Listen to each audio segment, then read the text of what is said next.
नमस्कार। आज हम एक बहुत ही बड़े सवाल का जवाब ढूंढने निकले हैं। हमारे ब्रह्मांड की कहानी, एक ऐसी कहानी जो असल में हम सबकी कहानी है। सोचिए, रात में जब हम आसमान को देखते हैं, उन अनगिनत तारों को, उन आकाश गंगाओं को, तो एक सवाल मन में जरूर आता है ना? कि ये सब आया कहाँ से? तो चलिए आज इसी ब्रह्मांडीय पहेली को सुलझाने की कोशिश करते हैं। और इस बड़े सवाल का विज्ञान के पास जो सबसे मजबूत जवाब है, वो है बिग बैंग थियरी। जी हां, महाविस्फोट का सिद्धांत। यही वो थियरी है जो बताती है कि हमारा यूनिवर्स कैसे शुरू हुआ और आज इस रूप में कैसे पहुंचा। तो चलिए, समय में बहुत बहुत पीछे चलते हैं, एकदम शुरुआत में, उस पहले पल में जहां से हमारे पूरे ब्रह्मांड की कहानी शुरू होती है। ये कहानी शुरू होती है आज से कोई 13.8 अरब साल पहले। जरा इस नंबर को सोच कर देखिए, 13.8 बिलियन साल। दिमाग में बिठाना भी मुश्किल है ना? तो उस वक्त हमारा पूरा का पूरा ब्रह्मांड, यानी हर तारा, हर गैलेक्सी, हर ग्रह, सब कुछ एक सुई की नोक से भी छोटे से पॉइंट में बंद था। इसे ही वैज्ञानिक सिंगुलैरिटी या विलक्षणता कहते हैं। सोचिए, स्पेस, टाइम, एनर्जी, सब कुछ उसी एक बेहद गर्म और घने बिंदु में समाया हुआ था। कमाल की बात है ना? और फिर उसी एक बिंदु से वो घटना हुई जिसे हम सब बिग बैंग के नाम से जानते हैं।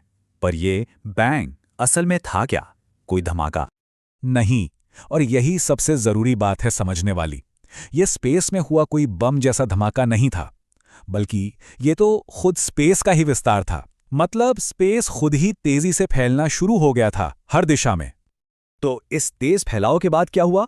जैसे जैसे यूनिवर्स फैला, वो ठंडा होने लगा। और इसी ठंडक में सबसे पहले हल्के एलिमेंट्स बने, हाइड्रोजन और हीलियम। फिर लाखों करोड़ों साल तक ग्रेविटी ने अपना काम किया। उसने इन एलिमेंट्स के बादलों को इकट्ठा किया और उनसे बनाए पहले तारे और फिर पहली गैलेक्सीज। और बस इस तरह उस एक बिंदु से हमारा ये सितारों से भरा विशाल ब्रह्मांड बन गया। अच्छा, ये सब सुनने में एक कहानी जैसा लग सकता है ना? पर ऐसा है नहीं। ये एक मजबूत वैज्ञानिक थ्योरी है जिसके पीछे ठोस सबूत हैं। तो चलिए, एक जासूस की तरह इन ब्रह्मांडीय सुरागों को देखते हैं। वैज्ञानिकों को मुख्य तौर पर 3 बड़े सबूत मिले हैं जो बिग बैंग की कहानी को सच साबित करते हैं। पहला, हमारा यूनिवर्स लगातार फैल रहा है। दूसरा, कॉस्मिक माइक्रोवेव बैकग्राउंड की मौजूदगी। और तीसरा, हमारे यूनिवर्स में मौजूद एलिमेंट्स की मात्रा। पहला सुराग हमें मिला महान एस्ट्रोनॉमर एडविन हबल की बदौलत। उन्होंने देखा कि सारी गैलेक्सीज एक दूसरे से दूर भाग रही हैं। इसे ऐसे समझिए जैसे किसी गुब्बारे पर कुछ डॉट्स बना दें और फिर उसे फुलाएं, तो सारे डॉट्स एक दूसरे से दूर जाने लगते हैं, है ना? बिल्कुल वैसा ही हो रहा है। और ये साबित करता है कि हमारा ब्रह्मांड आज भी फैल रहा है। दूसरा सुराग तो और भी कमाल का है। इसे कहते हैं कॉस्मिक माइक्रोवेव बैकग्राउंड या CMB। आप इसे बिग बैंग की एक हल्की सी गूंज या बची हुई गर्मी समझ सकते हैं। ये एक धीमी सी चमक है जो पूरे ब्रह्मांड में हर जगह फैली हुई है। ये उस महाविस्फोट का वो सबूत है जो आज तक मौजूद है, जैसे कोई प्राचीन जीवाश्म। और अब तीसरा सुराग, ये हमारे ब्रह्मांड के केमिकल मेकअप में छिपा है। देखिए, वैज्ञानिकों ने हिसाब लगाया तो पाया कि हमारा यूनिवर्स करीब 75% हाइड्रोजन और 24% हीलियम से बना है। और मजे की बात यह है कि बिग बैंग थ्योरी भी बिल्कुल ठीक यही भविष्यवाणी करती है। ये तो एकदम पक्का सबूत है।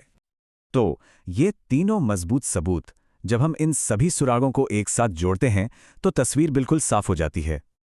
सारे सबूत एक ही तरफ इशारा करते हैं कि हमारा ब्रह्मांड एक छोटे से घने बिंदु से शुरू हुआ और उस पल से लेकर आज तक ये लगातार फैल रहा है। और सबसे कमाल की बात जानते हैं क्या है? ये कहानी कोई इतिहास का किस्सा नहीं है। ये अभी इसी पल हो रहा है। ये ब्रह्मांडीय फैलाव आज भी जारी है और हम सब इसी फैलते हुए ब्रह्मांड का हिस्सा हैं। तो ये हमें एक और बड़े सवाल पर लाकर छोड़ देता है। अगर ब्रह्मांड लगातार फैल रहा है तो फिर इसका अंत कैसा होगा? क्या ये हमेशा हमेशा फैलता ही रहेगा जब तक सब कुछ ठंडा और खाली ना हो जाए, या फिर एक दिन ग्रेविटी जीतेगी और सब कुछ वापस खिंच जाएगा? खैर, यही वो सवाल है जो आज भी वैज्ञानिकों को इस महान ब्रह्मांडीय कहानी का अगला पन्ना लिखने के लिए प्रेरित करता है।